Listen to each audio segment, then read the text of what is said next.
오늘 원래 말씀의 주보의 제목은 감사로 드리는 제사 이렇게 정했는데 말씀을 준비하다가 제목을 좀 살짝 바꿨어요. 어떻게 바꿨는가?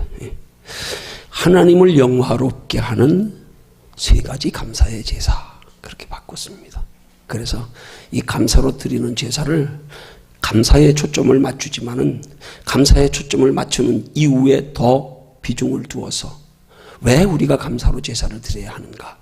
그 이후에 더 깊은 교훈을 얻기 위해서 이렇게 제목을 바꾼 겁니다. 오늘 본문에 시작되는 본문의 23절에서 감사로 제사를 드리는 자가 나를 영화롭게 한다. 주님이 말씀하시면서 그 전에 기록된 22절의 말씀은 우리가 참 듣기 부담스러운 말씀입니다. 그렇잖아요? 좀 두려우신 하나님. 하나님을 잊어버린 너희요. 이제 이를 생각하라. 그렇지 않으면 너희를 내가 찢는다. 찢으리니 건질 자 없으리라. 그 여기 지금 22절에서 시작되는 말씀에 하나님을 잊어버린 너희요 하는 말씀의 의미는 감사를 잊어버린 걸 말하는 거란 말이에요. 감사가 얼마나 소중한 것인지를 우리에게 강조하고 우리가 하나님을 향한 감사에 하나님께서 우리에게 얼마나 귀히 여기시며 베풀어 주시는 사랑과 축복과 인도와 보호가 있는지를 강조하시기 위해서 역설적으로 표현하는 겁니다. 물론 이스라엘 백성들이 감사를 잊었기 때문에 그렇게 말씀하시는 것이기도 하지만 오늘 복음의 시대에 우리에게 이 말씀을 대입하면 우리에게 정말로 하나님께 드리는 감사의 예배가 얼마나 소중하고 복된 것인지를 우리에게 일깨워 주시려고 이렇게 서론적인 말씀에서 하나님을 잊어버린 너희요. 이제 이를 생각하라. 그렇지 않으면 너희를 찢으리니 건질 자 없으리라. 감사에 대한 것이 얼마나 소중하고 복된 것인지를 귀 기울여 거룩한 두려움으로 듣게 하시려고 서론적으로 우리에게 이렇게 말씀하시는 것이라. 축복을 강조하시려고. 그렇게 받아들이면 은혜가 될 줄로 믿습니다. 아멘. 그래서 오늘 본문을 통해서 살펴볼 영적인 교훈의 내용은 첫 번째로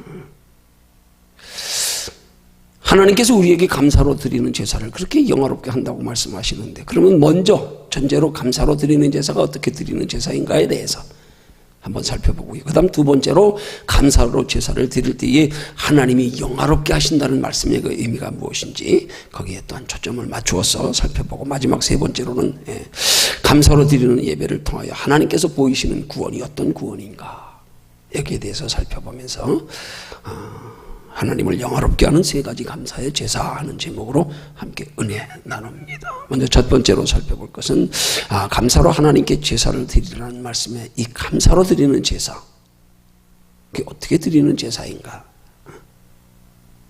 우리가 하나님께 감사로 드리는 제사를 크게 두 가지 유형으로 나누면 가장 첫 번째로는 먼저 가장 중요한 기본 감사의 기본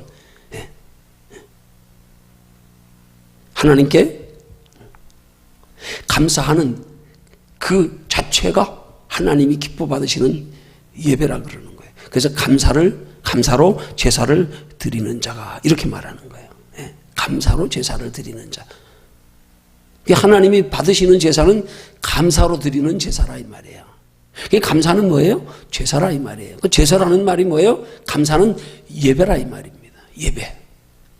우리가 하나님을 향하여 감사하는 것이 예배라 이 말입니다.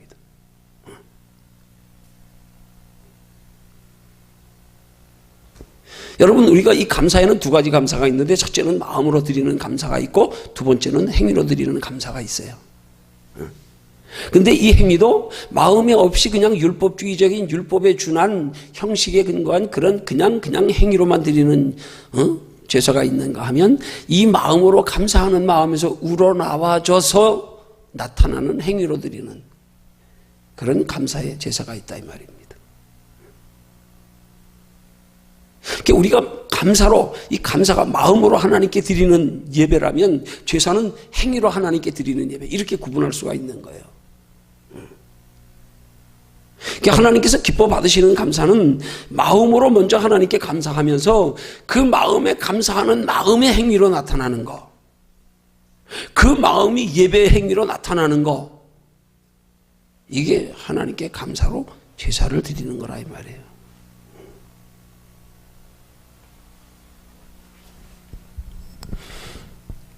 우리가 하나님 앞에 예배 드리면서 마음의 감사가 없이 드리는 예배는, 그냥 마음의 감사가 없이 그냥 행위로만 드리는 그런 예배는, 그건 차라리 예배의 행위가 없어도 그 마음의 중심에서 하나님을 향한 감사의 마음을 가지는 게 하나님 보시기에 더 귀한 예배라는 사실을 우리가 알아야 돼요.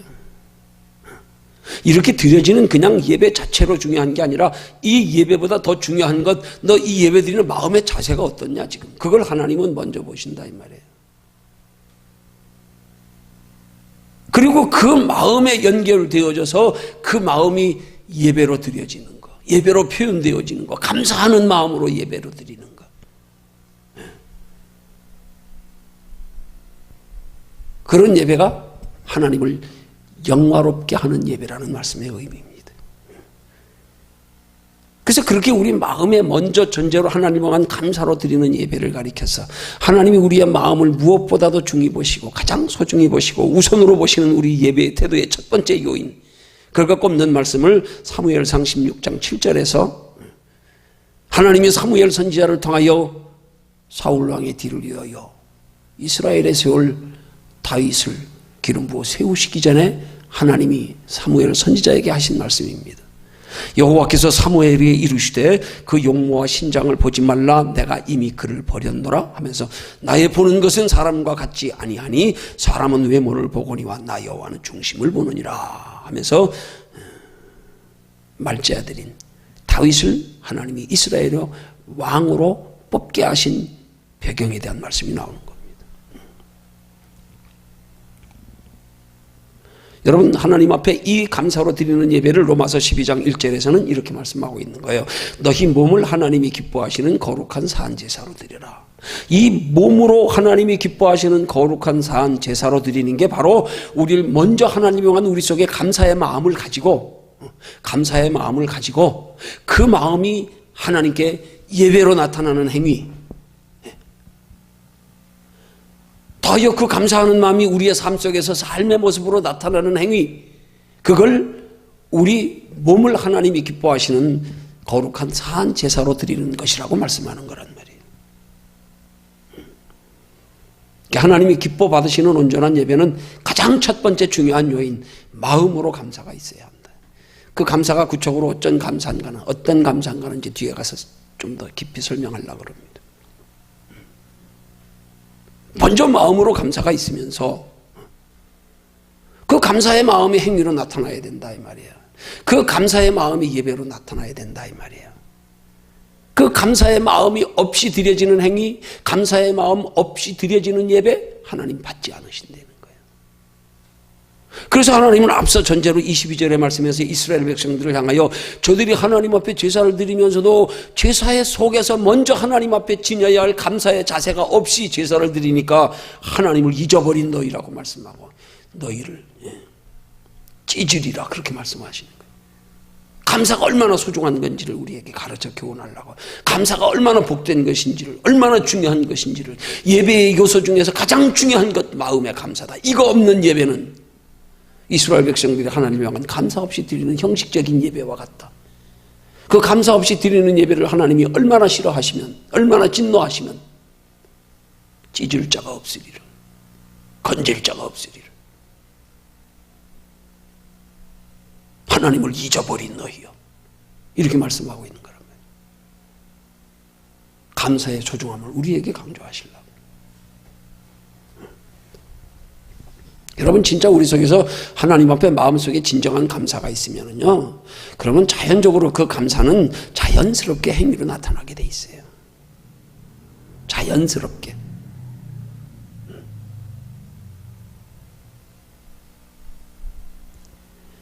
마음에 없이 행위로 예배드리는 것과 감사의 마음을 가지고 예배드리는 건 차이가 크단 말입니다.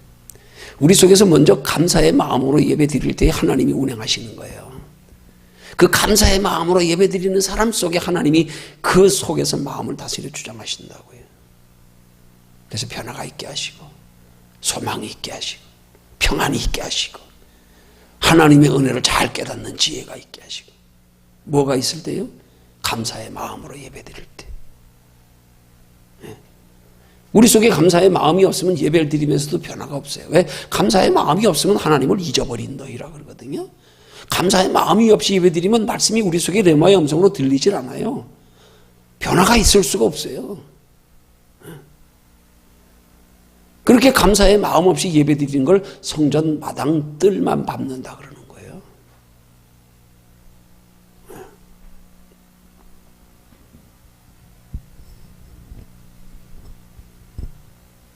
그래서 하나님 앞에서는 가장 전제로 감사로 드리는 예배가 하나님 앞에 참 예배다.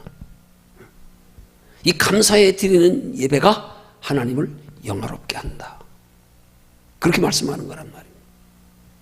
자, 그럼 두 번째로 살펴볼 것이, 그렇게 우리가 감사로 드리는 예배가 하나님을 영화롭게 한다는 말씀에, 이 영화롭게 한다는 말씀의 의미가 뭐냐? 이게 히브리 원문으로 보면 영화롭게 하는 히브리 말에 예캅베다네니 하는 단어의 의미는 세 가지가 있습니다. 첫째는 무거운 짐이 된다, 그런 뜻이 있고요. 두 번째로는 풍부하다, 그런 뜻이 있고요. 세 번째로는 존경받다, 그런 뜻이 있습니다.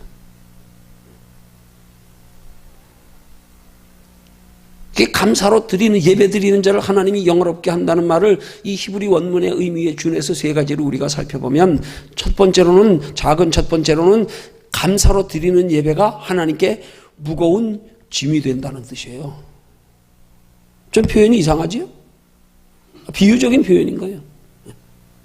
하나님께 무거운 짐이 된다는 뜻이에요. 우리가 감사의 예배를 드리는 게, 감사하는 마음으로 하나님께 예배 드리는 게, 감사하는 마음이 우리의 삶 속에서 하나님을 향한 우리의 행위로 나타나는 게, 이게 하나님께 무거운 짐이 된다는 뜻이에요.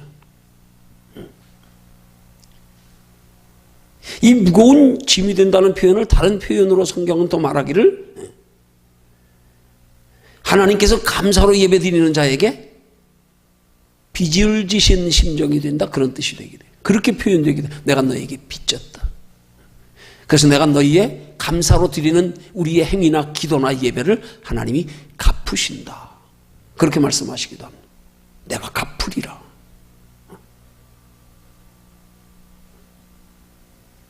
그러니까 하나님은 감사로 예배 드리는 자의 예배를 하나님께서 빚진 자의 심정으로 받으신다는 뜻이에요.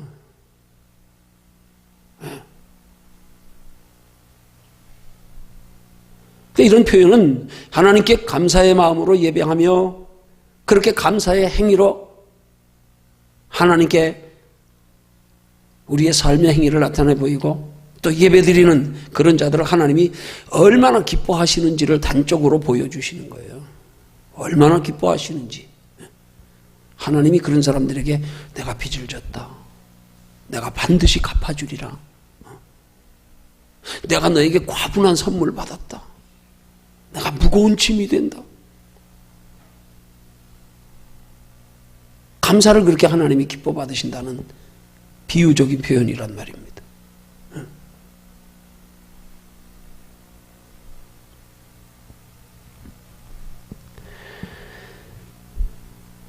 그 다음 두 번째로 감사를 드리는 예배가, 두 번째의 뜻이 뭐라고요? 풍성하다는 뜻이 있다고 그랬잖아요. 풍부하다.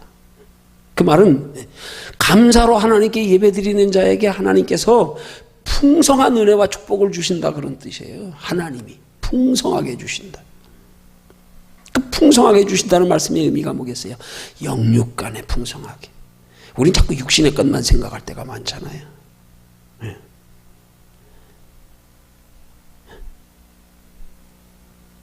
우리가 하나님 앞에 진정한 감사로 예배드리면, 진정한 감사의 마음을 우리의 삶 속에서 행위로 나타내 보여드리면, 그 진정한 감사의 마음으로 하나님을 섬기면, 하나님의 자녀답게 살기를 힘쓰면 하나님이 우리에게 주시는 은혜가 풍성하고, 더하여서 우리의 마음의 평안으로도 풍성하고요, 더하여 육신의 복으로도 하나님이 풍성케 하신다, 그런 의미가 이 풍부하다는 의미 속에 들어있는 뜻입니다. 그 다음 세 번째가, 감사로 드리는 예배가 이 영화롭게 한다는 히브리 원문의 세 번째 뜻처럼 존경받는다, 그런, 이 말을 정확히 설명드리면, 감사하는 자를 하나님께서 풍성하게 축복하심을 통해서 그를 통하여 하나님이 영광을 드러내시고, 그 하나님의 살아계신 증거를 나타내셔서 하나님이 높이심을 받는다는 뜻이에요. 우리를 존경받게 해서 하나님이 존경받으신다는 뜻이에요. 우리를 높이셔서 하나님을 영화롭게 하신다 이 말입니다.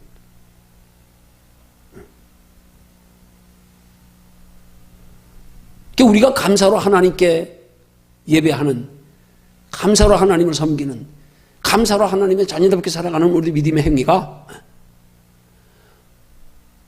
내게 축복이 될 뿐만이 아니라 나로 통하여 하나님까지도 높이심을 받으신다는 뜻이에요. 여러분, 우리가 감사의 행위로 하나님이 나를 축복하시는 것은 그냥 이 땅에서 축복으로 끝나버리는 거예요. 그렇지만 그걸 통하여 하나님이 높임 받으시는 것은 하나님 나라의 영원한 상이 되는 거예요. 그러니까 우리가 하나님 앞에 감사로 제사, 감사로 예배드리며 하나님은 우리를 육신적으로 축복하시지만 우리를 높이셔서 하나님을 영화롭게, 하나님을 드러내셔서 그 하나님을 드러낸 공로로 하나님의 나라에까지 영원한 상이 있다 이 말입니다.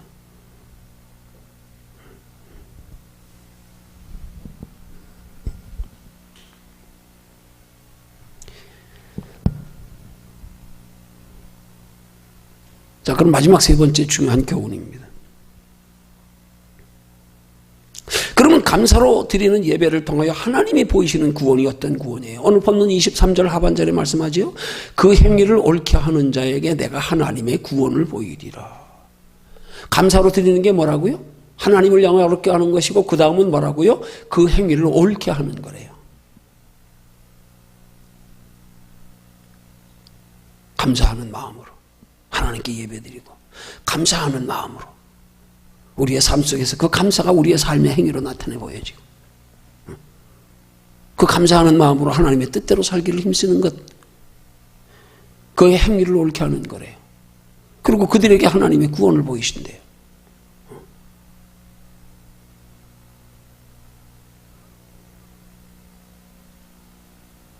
그렇게 감사할 때 그럼 하나님 어떤 구원의 복, 그 구원이 어떤 구원이냐 이 말이죠.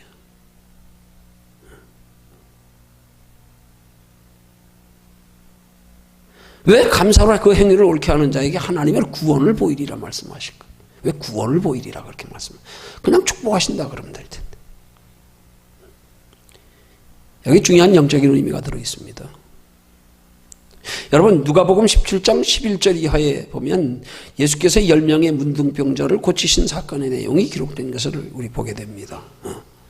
그때 10명의 문둥병자가 예수님이 지나가시는 것을 보고 멀리 서서 소리질러 간청하기를 예수 선생님이여 우리를 불쌍히 긍휼히 여기소서 하고 외쳤더니, 그러면서 자신들의 그 문둥병을, 불치의 병을 고쳐주시기를 구할 때 예수님이 그들에게 하신 말씀이 가서 제사장에게 너희 몸을 보여라 그렇게 말씀했어요. 문둥병자들이 제사장에게 가서 그들의 몸을 보이려면 먼저 문둥병이 치료되어져야 됩니다. 치료되어져야 비로소 제사장을 만날 수 있어요. 그러니까 예수님이 너희가 가서 제사장에게 너희 몸을 보여라 하는 말씀은 이미 예수님이 그들을 치료해 주셨음을 의미하는 말씀이기도 하고, 너희가 내 말에 순종하여 가면 치료받을 것이다 하는 의미가 내포되어 있는 거란 말이에요. 근데 이 10명의 문둥병자가 예수님의 말씀의 의도를 그대로 믿음으로 받아들였기 때문에 지금 순종하여 가면서 아직 문둥병이 고쳐지지도 않았는데 갔단 말입니다. 그래서 가다가 나았단 말입니다. 가다가 나았어요. 그렇죠? 가다가 나았어요.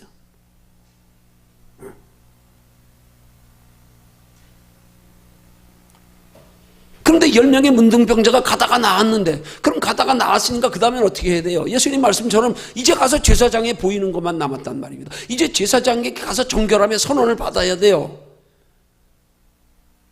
그래야 이제 자기들이 함께 살고 있는 주변 사람들, 그들의 마을, 그들의 고향, 그들의 형제들을 가서 만날 수 있는 거란 말이에요. 부정한 사람에게서 이제는 정결하게 되었기 때문에 이제는 그들과 섞여 살아도 된단 말이에요. 그 주님이 가다가 치료해 주셨으니까 이제 제사장에게 가서 너 이제 깨끗해졌다, 이제 나았다, 부정한 것 아니자, 이제 너희 같이 너희 형제들과 너희 동네 사람들 섞여 살아도 된다.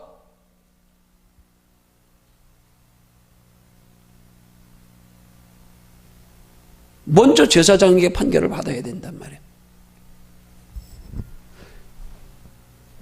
그런데 9명만 갔어요. 한 명은 가다가 돌아왔어요. 9명은 예수님이 그들의 문둥병을 깨끗이 한때 해주신 것을 가지고 제사장들에게 정결하다는 판단을 받기 위해서 그대로 제사장에게 갔단 말이에요. 근데 한 사람, 사마리아 사람은 가다가 자기 몸이 나은 것을 보고는 예수님께로 돌아왔어요. 제사장에게 정결함을 받으러 가지 않고 돌아왔다니까요, 그냥. 어떻게 보면 가서 판결받고 예수님 앞에 돌아와도 될 거 아니에요. 9명은 그대로 제사장에게 정결하다는 선언함을 받기 위해서 갔는데 한 사람은 깨끗하면 되니까 돌아왔단 말이에요. 제사장에게 보이기 전에 예수님께 먼저 감사하려고.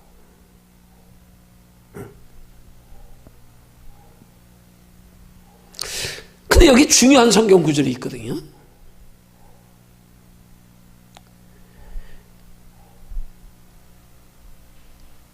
이때 예수님이 이 문둥병을 치료해 주신 것을 가지고 그가 가다가 나은 것을 확인하고 제사장에게 정결하다고 하는 선언함을 받으러 가기 전에 먼저, 그게 먼저가 아니라 주님 앞에 먼저 돌아와서 감사했더니 예수님이 이 사마리아 문둥병자에게 한 말 있잖아요. 10명이 깨끗함을 받았는데 그 9명은 어디 갔냐? 어디 갔냐? 왜 너 혼자만 돌아왔냐? 아니, 예수님 말씀대로 제사장에게 몸 보이러 갔어요. 정결해졌기 때문에. 근데는 감사하려고 돌아온 사마리아 사람 한 사람에게 예수님이 하신 말씀이 그 9은 어디 갔냐 물어보시면서 그 9이 어디 갔냐 물어보심의 의도 중요한 요인은 뭐냐? 뒤에서 하시는 그 이후에 예수님의 말씀이 뭐예요? 네? 그 말씀은 누가복음 17장 19절에 그 말씀이 나옵니다. 일어나라, 가라, 내 믿음이 너를 구원하였느니라.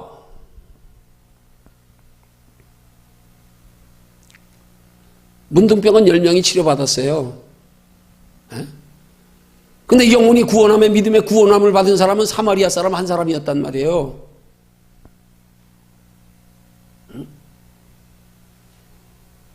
그럼 예수님이 분명히 그들에게 그들의 몸을 치료해 주실 것을 명하셨고 말씀하셨고 선언하셨고, 그래서 제사장들에게 몸을 보이러 가라고 해서 순종하여 보이러 갔는데 왜 그 9명 어디 갔냐고 찾냐 이 말이에요.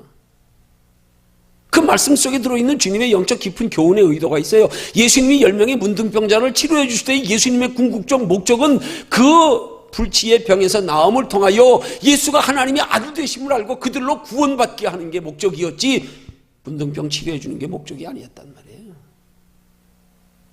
근데 사마리아 사람 한 사람만 돌아와서 감사했더니 하나님이, 예수님이 그 한 명에게만 구원을 선언하셨다니까요. 주님으로부터 치료받았어요. 그들도 예수 믿겠지요. 치료받았으니까요. 하나님의 아들이라고요. 근데 예수님은 돌아와서 예수께 엎드려 살해한 감사한 사마리아 사람 한 사람에게만 구원이 임했다고 말씀하십니다.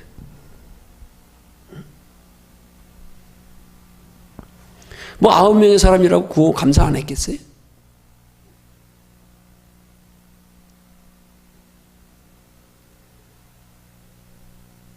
여러분, 근데 중요한 거예요. 10명의 문둥병자가 다 예수님께로부터 치료함을 받았는데 그 한 사람 돌아온 사마리아 사람은 어떻게 돌아왔을까? 왜 돌아왔을까? 9사람은 왜 그냥 제사장들에게 갔을까?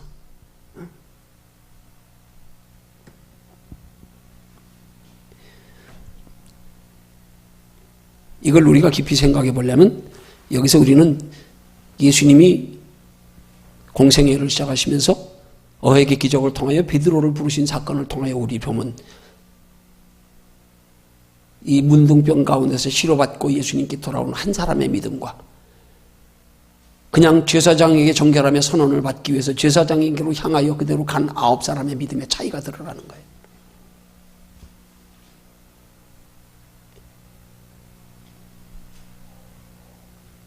예수님이 밤새 한 마리에도 고기도 잡지 못한 베드로와 그의 일행의 배를 빌려 타시고 복음 전하시고 깊은 곳에 가서 그물 던지라 말씀하셔서 순종할 때에 그물이 찢어질 정도로, 그물이 찢어지는지라 그렇게 기록하고 있어요. 2배에 가득 잠길 만큼 고기가 잡혔어요. 다른 사람 같으면 그렇게 고기 잡혔으면 빨리 가지고 돌아가야죠. 근데 베드로는 그렇게 많은 고기가 잡힌 것을 버려두고 거기에 배와 그물까지 버려두고 누구 쫓아갔어요? 예수님 쫓아갔다니까요.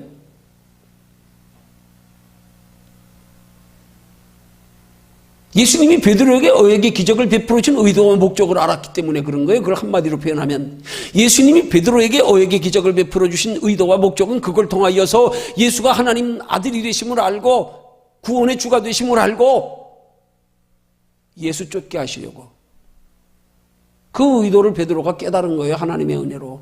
그래서 배와 그물 잡힌 고기까지 다 버려두고 예수님 쫓아갔잖아요. 오늘 그것과 예수님이 10명의 문둥병자들에게 제사장에게 가서 너희 몸을 보여라 할 때에 가다가 자기 나은 것을 보고 지금 가서 내 몸에 정결함을 받는 것도 선언함 받는 것도 중요하지만 더 중요한 것은 나를 고쳐주신 그 예수님, 그분이 누구신지, 그분이 내게 왜 이런 복을 베풀어 주시는지,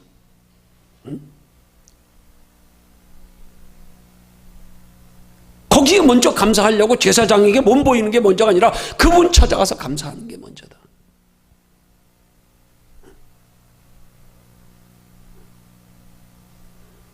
예수님은 그들에게 가서 제사장의 몸을 보이라고 말씀했지만 가는 도중에 그의 몸이 깨끗이 나은 것을 본 사마리아 사람 한 사람은 그 깨끗한 것을 보면서 누구를 봤냐 이 말이에요. 거기서 예수님을 봤다 이 말이에요.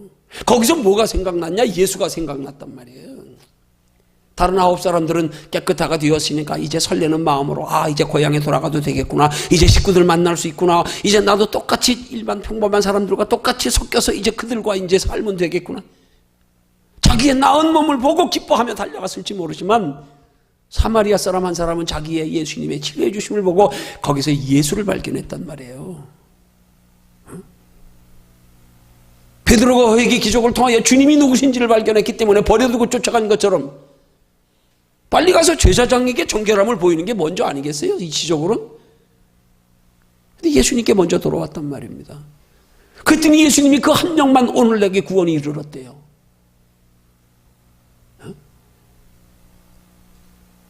오늘 예수 믿는 사람들 속에서 많은 사람들이 예수를 만납니다. 만나서 문제 해결받고 병도 치료받고 축복도 경험합니다.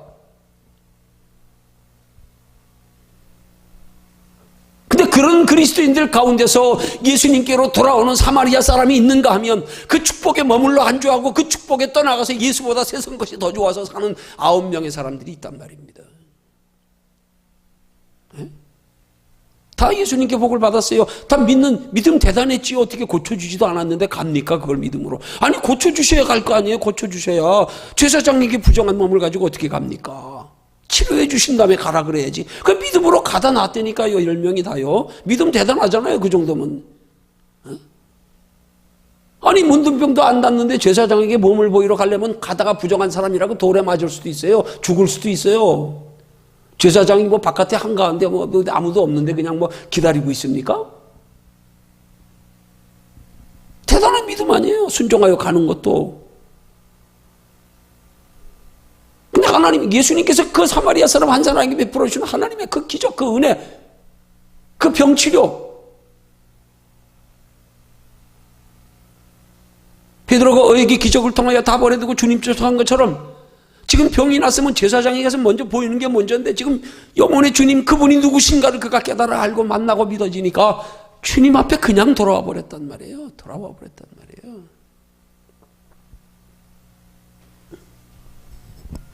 여러분 이 차이를 아십니까? 여러분 9명의 문둥병자들의 감사는 그냥 환경에 대한 감사예요. 그걸 육체의 감사라 그러는 거예요. 예수 믿어 복 받았네. 그래 육체의 감사. 할렐루야. 감사합니다. 근데 사마리아 사람 한 사람은 먼저 자기에게 그런 감사의 조건을 만들어주신 하나님께 대한 먼저 감사. 그걸 영혼의 감사라 그러는 거예요. 네? 많은 사람들이 예수 믿으면서 육체의 감사는 잘하는데 영혼의 감사에는 관심이 없어요. 네? 영혼의 감사하는 사마리아 사람 한 사람만 구원함을 선언 안 받았어요. 다 믿음으로 치료받았어요.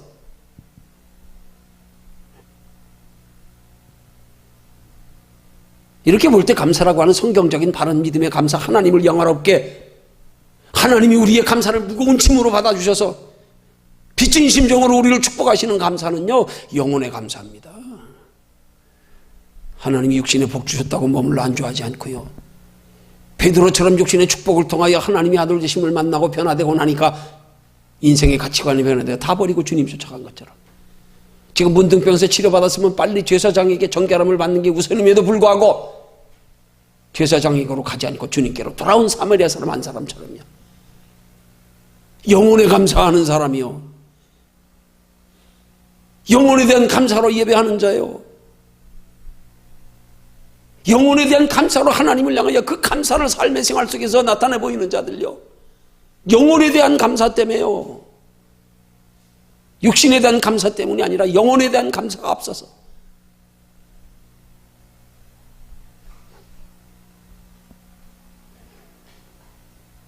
이런 9명의 문둥병자와 1명의 사마리아 사람 문둥병자의 차이는 감사의 대상의 차이예요. 그들은 감사의 대상이 감사의 환경을 만들어준 환경에 관심이 있는 거야. 근데 사마리아 사람 한 사람은 자기에게 그런 감사의 조건을 준 예수님께 대하여 관심이 있어진 거란 말이에요. 나를 치료해 주신 그 예수님.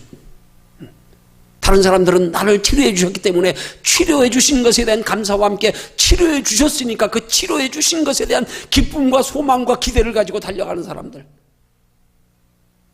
세상으로 향하여 달려가는 사람들. 주님께로 돌아오는 사람.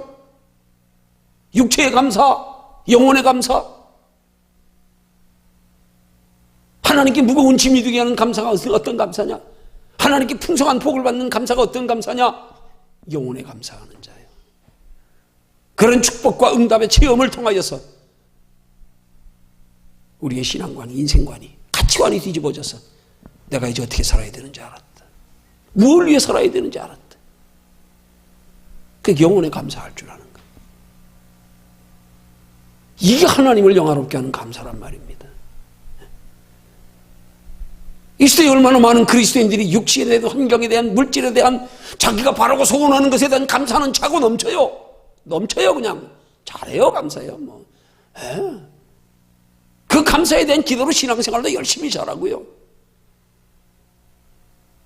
근데 하나님을 영화롭게 하는 감사는 그런 감사가 아니라니까요.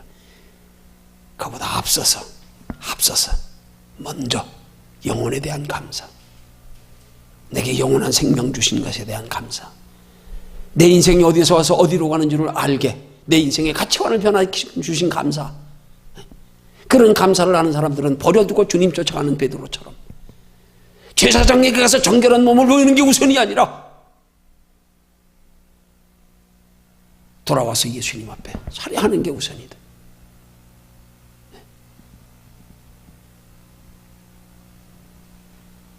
하나님이 우리에게 요구하시는 진정한 감사의 믿음은 바로 이거란 말입니다.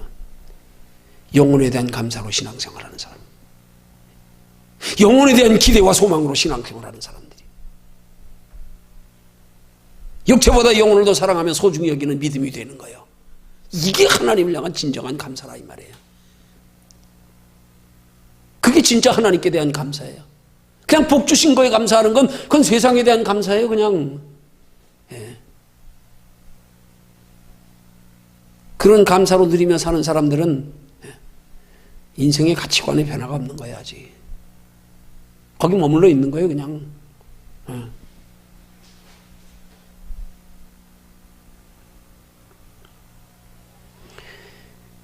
감사의 환경이 중요한 게 아니라 그 감사의 조건을 만들어주신 대상을 먼저 생각하며 떠올리는 거. 주님이 내게 왜 이런 축복 주셨을까? 왜 날 택하여 불러주셨을까? 베드로가 이걸 깨달아 알았더니 배와 그물까지 다 버려두고 쫓아갔잖아요. 성경엔 기록이 없지만 오늘 본문에 기록된 10명의 문둥병자 가운데 한 사람인 사마리아 사람도 그런 뭔가가 깨달아진 게 있으니까 지금 이런 그 문둥병 불치의 병에서 고쳐졌는데 빨리 제사장에게 먼저 보이고 나서 다시 돌아와서 주님 앞에 감사하든지 해야 되는데 그 주님을 만나고 나서 얼마나 그게 감격했으면, 얼마나 그의 인생의 가치관이 뒤집어졌으면 그가 그전에 그렇게 비참하게 심각하게 여겼던 지금 문둥병이 고쳐졌는데 거기서 하나님 만난 것 때문에 이제 육신의 축복에 관심이 없어져서 큰 걸 발견하고 나니까 야 이제 내 인생 어디서 와서 어디로 가는 줄 알았다. 그분 먼저 만나야겠다. 내가 그분 먼저.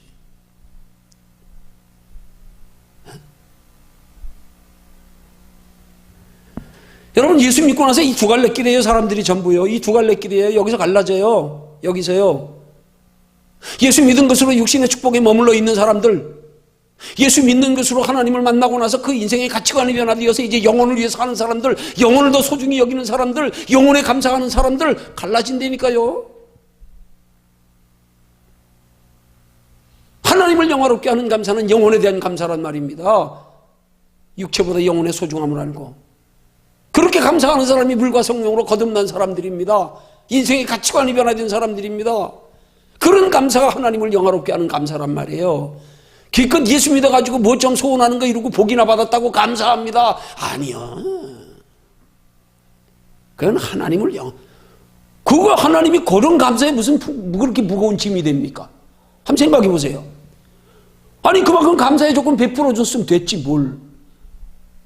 어? 뭘 예수님이 그걸 무거운 짐으로 받으십니까? 빚진 자의 심정으로 받으십니까? 육신에 대한 축복으로 감사한다 그러면 그걸 하나님이 뭐하러 그렇게 무거운 짐으로 받으시겠냐고요.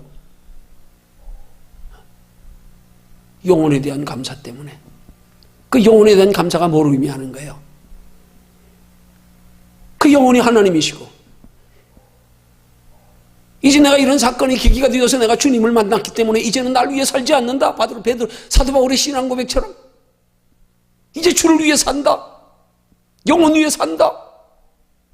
하나님 나라에 소망 두고 산다. 이걸 하나님이 무거운 짐으로 받으시는 거란 말이에요. 이제 네가 널 위해 살지 아니하고 나 만났다고 이제. 너도 문둥병 고친 거에 관심도 없고 베드로에게 어에게 기적을 베풀어 주셨더니 어에게 기적인 관심도 없고 배와 금을 다 버려두고 예수님 쫓아가는 것처럼 그런 사람들에게 하나님이 내가 너에게 무거운 짐이다 빚졌다 이렇게 말씀하시는 거란 말입니다.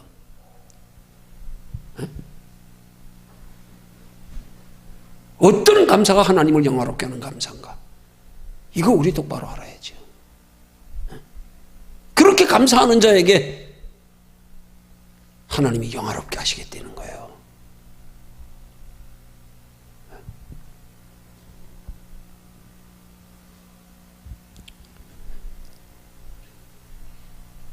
하나님이 사마리아 사람에게 복을 주셨더니 나는 보이지 않고 내가 보이기 전에 먼저 나를 고쳐준 예수가 먼저 보이는 거예요.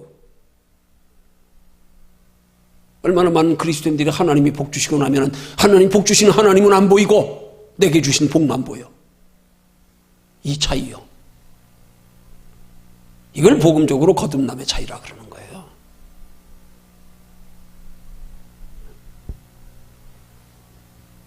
그래서 예수님이 그 한 사람에게 가라.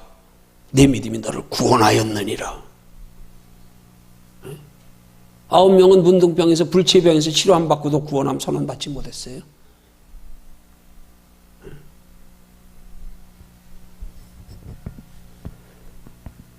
오늘 여기서 우리 교훈 받아야 할 깊이 우리 돌아봐야 할 것. 하나님께서 우리 소원에 응답하시고 우리 문제 해결해 주시고 우리 축복하실 때 우리 눈에는 무엇이 먼저 보이는가? 우리 마음에는 무엇이 먼저 생각나는가? 하나님께서 내게 복을 주시는 이유를 먼저 생각하는가? 아니면 하나님이 주신 복 가지고 이제 그냥 마음이 설레가지고 기뻐가지고 신나가지고 야 어떻게 살까 어떻게 누릴까 이제 뭐 하고 싶은 거 할까? 이게 먼저 생각납니까?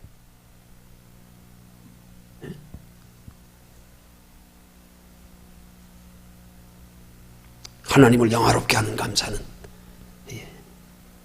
육신의 감사가 아닙니다. 그건 이미 받았어. 그 너희가 하나님께 감사할 것밖에 없어. 내가 너한테 무슨 짐을 줬냐? 내가 너한테 무슨 빚을 줬냐? 너희가 나한테 빚 갚아야지. 그렇게 복을 줬는데 거기에 머무르면 그러면 우리가 빚진 자예요. 하나님 앞에. 너 생명의 빚은 어떻게 갚을래? 생명의 빚은 갚을 생각 없어? 육신의 복 받은 걸로 감사하면 끝이야? 나 너한테 생명 내줬는데 너 나 지금 뭐 주냐?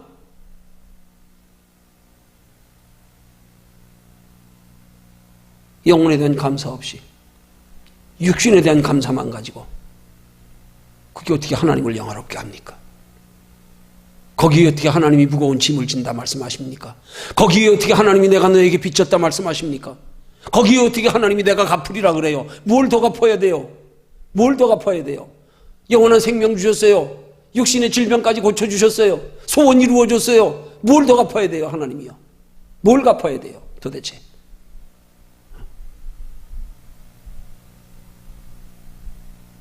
영혼 위에 살 때, 주를 위해 살 때, 우리의 삶의 목적을 이제 영원한 하나님의 나라에 두고 하나님의 영광 위에서 살 때, 그때 하나님은 내가 너에게 빚졌다. 내가 너를 통하여 영광 받으리라. 너를 통하여 나를 나타내리라. 너를 통하여 내 뜻을 이루리라. 그렇게 되는 거란 말입니다.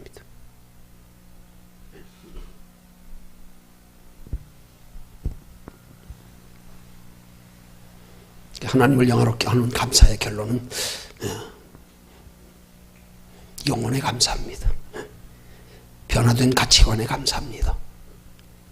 영원한 생명의 가치를 알게 된 것에 대한 감사합니다. 영원한 하나님의 나라에 소망을 두고 살아가는 믿음의 사람이 된 것에 대한 감사합니다. 그게 하나님을 영화롭게 하는 감사입니다.